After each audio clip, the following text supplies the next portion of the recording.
Hey everyone, welcome back to another exciting episode of Attack on TCG, where today we have another Dragon Ball Super deck profile for you.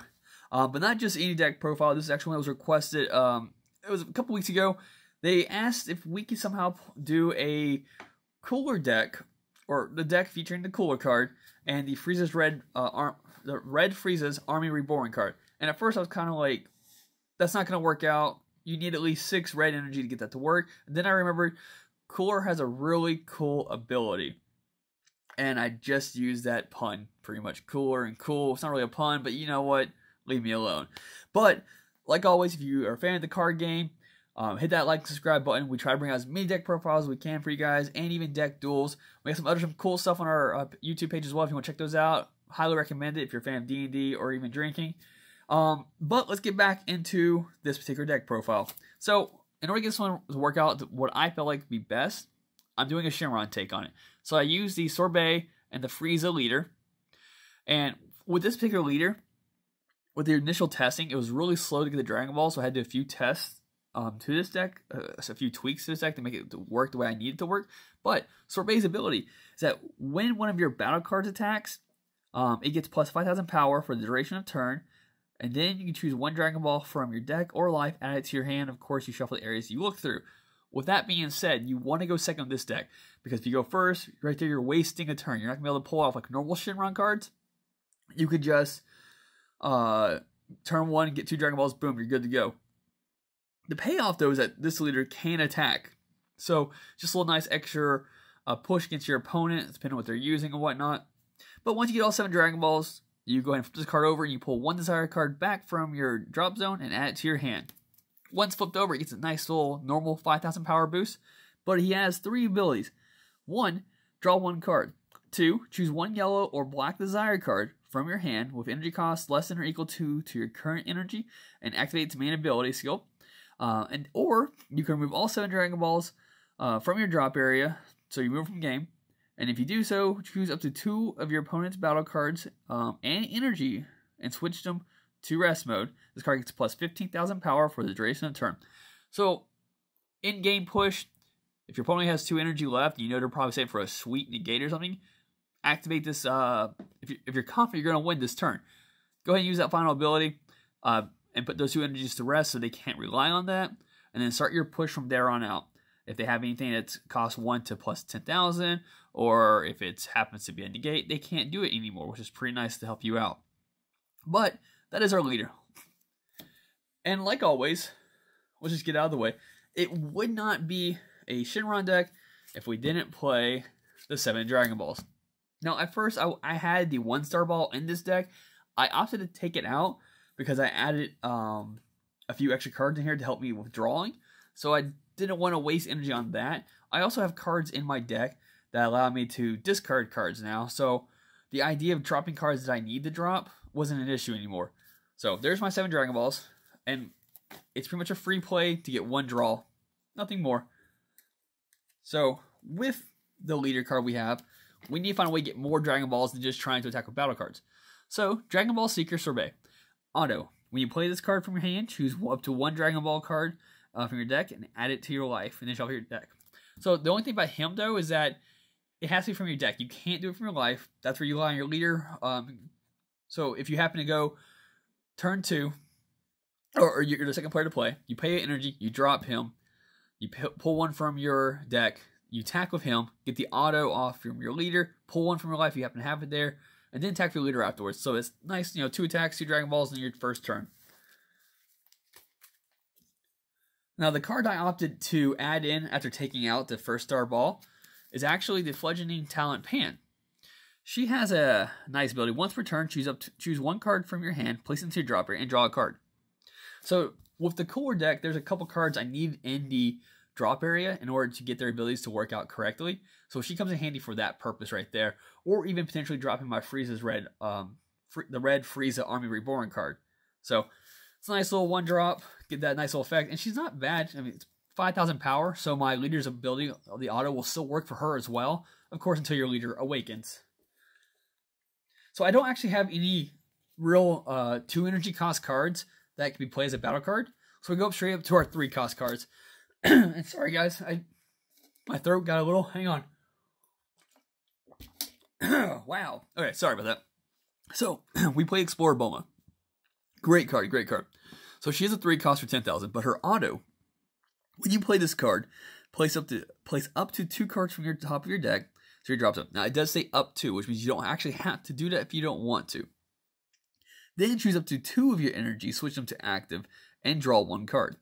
So she's pretty much a nice way of pay 3 energy, get 2 energy back immediately, and a draw. So another way of just kind of thinning my deck out, getting what I need quicker, so that way I can play the plays you want to play towards the end of the game. And I will say from testing this out, you can potentially win on turn 3 with this deck by getting out that Frieza Army Reborn out on turn 3, which is pretty sweet. So, for the cooler energy, for the cooler plays, we play Cooler's Armored Squadron Niaz. I don't know how to say that name. It's been a while since I watched the movie. So, but his auto is that when you play this card gains double strike, and that is it. 3 costs for double strike. Truth be told, these Cooler Squadron cards, I don't really play them. I just use them for combo purposes. And the reason why is because the second Cooler Squadron guy,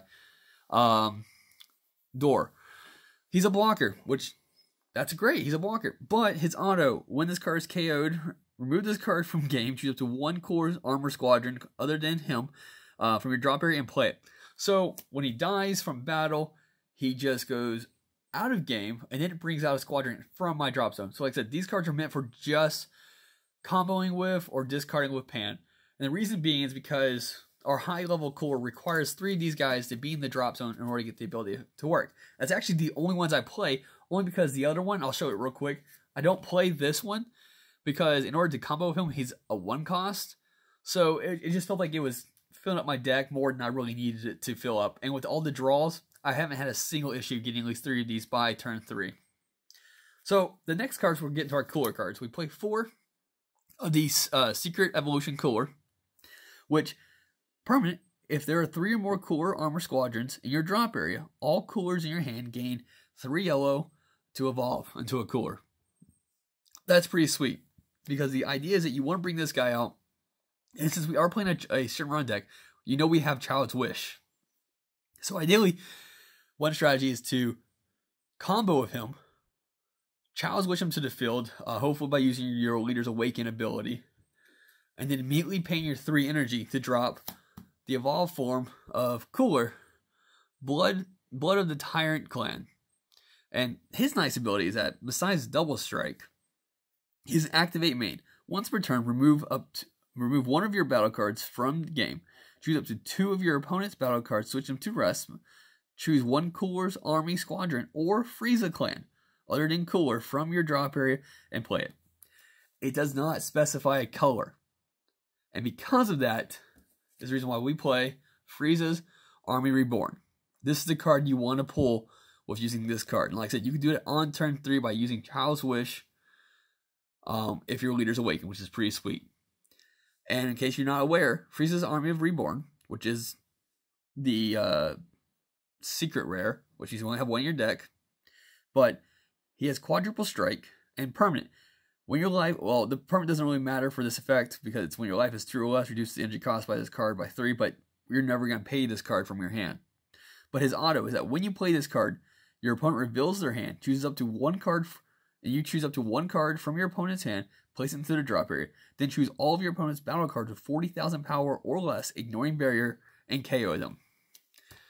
That is freaking sweet, because not only are you clearing their board, but you're also taking a card from their hand, which could be a very important card. Like, what if they have 1 negate card? Boom, that negate card's now gone, and they can't stop your quadruple strike from hitting them. Of course, we have ways of protecting our quadruple strike, but we'll get into that in a second. So that's pretty much all the Coolers and Friezas that we have. The next set of cards we're going to go over, we have the basic super combos, Temporal Rescue Trunks, because we are playing a Shenron deck. You're going to get those cards in your drop zone quite quick. As long as you have 5 in there, you can play this and get the draw off it. We do play only 3 Child's Wish, which Child's Wish is your typical 2 cost. You get to pull back a card from your drop zone, 15,000 power or less. Also with energy cost of 3 or less, and you get to play it to the field. So it's just a nice way of bringing back something like the Coolers that gives all Coolers a 3 to evolve. for 1 less energy. Not bad play. And that's actually the only 3 desired cards we play in this deck. But like I said, this is I've made this deck to be able to draw very quickly, so I'm now being able to see these Child's Wishes more often. We do play 2 Battery and Lasers, which is your typical counter cards. So pretty much you pay 1 energy, you discard a yellow card from your hand, and you counter your opponent's negate card. So that is a protection against the quadruple strike. So if they try to like, hey, we're going to stop you. No, I'm going to Battery and Laser that. You can't negate this. My quadruple strike is still going through. And then maybe I'll put a super combo in there. And then my opponent has to now combo over potentially 40,000, 50,000, or whatever else I decide to make it. We do also play 2 Cold Bloodlust. Now, originally I had a little bit more in there, but I had to find a way to make this deck draw faster. So we reduced this one down to 2. But once again, with the draw feature to this deck now, I get this card in my hand once per game, which is pretty sweet. And if you're not familiar with Cold Bloodlust, if your leader is a Frieza, if your leader is a Frieza's army, the battle card played has its skills negated for the duration of turn. So if your opponent plays a battle card that potentially could just, for example, if someone played Frieza's army Reborn against me, I could Cold Bloodlust that because it doesn't have deflect, and then its skills are completely negated. They can't get off that auto to wipe my board.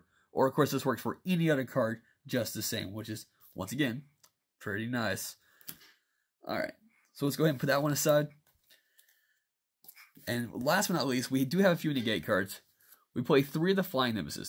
If you're not familiar with Flying Nimbuses, it's a great way to if your opponent attacks you, you play this card, and then they can only attack 1 more time with a battle card. So if they attack with a battle card first, you play Flying Nimbus, they get 1 more attack with another battle card, and they still get attacked their leader. But if you're playing someone who forgets how to fight against a yellow deck and they attack with their leader first, boom, Flying Nimbus, now they can only attack with 1 more card. So it's just great negate. You do have to discard a card, discard a yellow card in order to get its effect to fully go through. But if you don't have another yellow card in your hand, it's a nice 1-drop negate card. Simple as that. But yeah, no, that is my Frieza Clan deck. I don't really have a name for it yet. Maybe I call it Cooler's needing his younger brother help him. I don't know, something. But that was the deck profile we were asked to do. I actually love this deck a lot more than I expected. I thought I would. And speaking of which, if anyone wants a deck profile, put it in the comments below. We'll get it set up. We'll make it. We have a few more deck profiles that were requested that we're finally got the cards for, and we're going to finally start working on those as well. So stay tuned for those. And like always, thanks for tuning in, and peace out.